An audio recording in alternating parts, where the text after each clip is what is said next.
I'm Jim Allhiser with Perfection Inspection here in Salem, Oregon. Been doing inspections since 2004. Got into it after getting a really bad home inspection and kind of put a bitter taste in my mouth, and I've been on the warpath ever since. What was bad about it?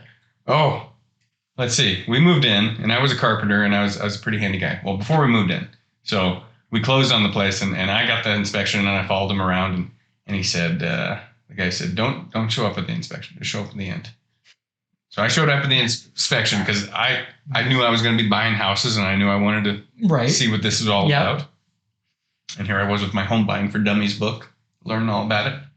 So I show up, and he spends about 45 minutes in my 1950s fixer, and he hands me this carbon copy checkbox list of gobbledygook, and he probably says there's about a dozen words to me the whole time. And then we get the house, and it was like November, like 40 degrees outside, kind of overcast, misty, rainy. We have a week to tear our carpet and paint before we got kicked out of our rental.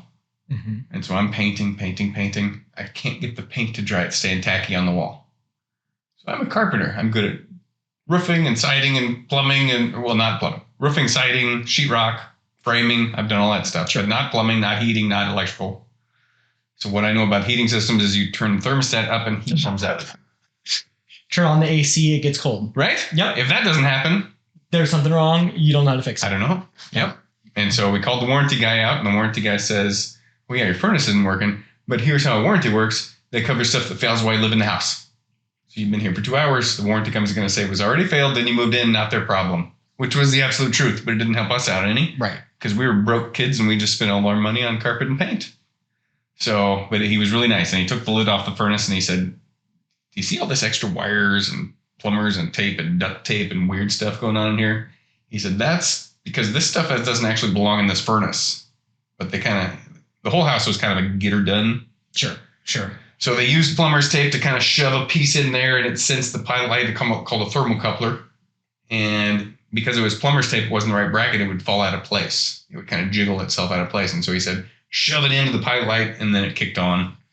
So he said, suffer with that for a few months, then call me out, and warranty company will probably take care of it.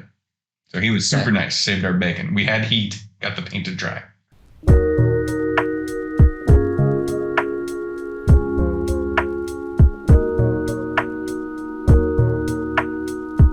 Appraisal, and I always like to make sure clients understand this because there's still confusion when you're buying a house. Again, it's just overwhelming. There's so much information, and you gotta suck it all in all at once and retain as much as you possibly can. Right. But with appraisals, the appraiser is the bank's inspector. He's there to protect the bank because the bank needs to know that, hey, Mr. Homebuyer, you want $300,000. You think that house is worth that? I got to make sure that it is worth that. In case you don't pay your bills or something happens or you can't pay your bills, I got to make sure I get my money out of that. There's at least $300,000 there. So that's what the appraiser does. He looks for value. And for a long time, that was the inspection. People thought they were getting inspections. Really, we weren't. Like the bank was getting their inspection and we weren't getting inspections. And so about, I would say 90s, I think. I didn't hear too much about it before that, but sometimes there was contractors where, savvy home buyers would pay their contractor friend or whoever to come out. But he would be a specialist in heating and plumbing. And he wouldn't know too much about electrical or insulation.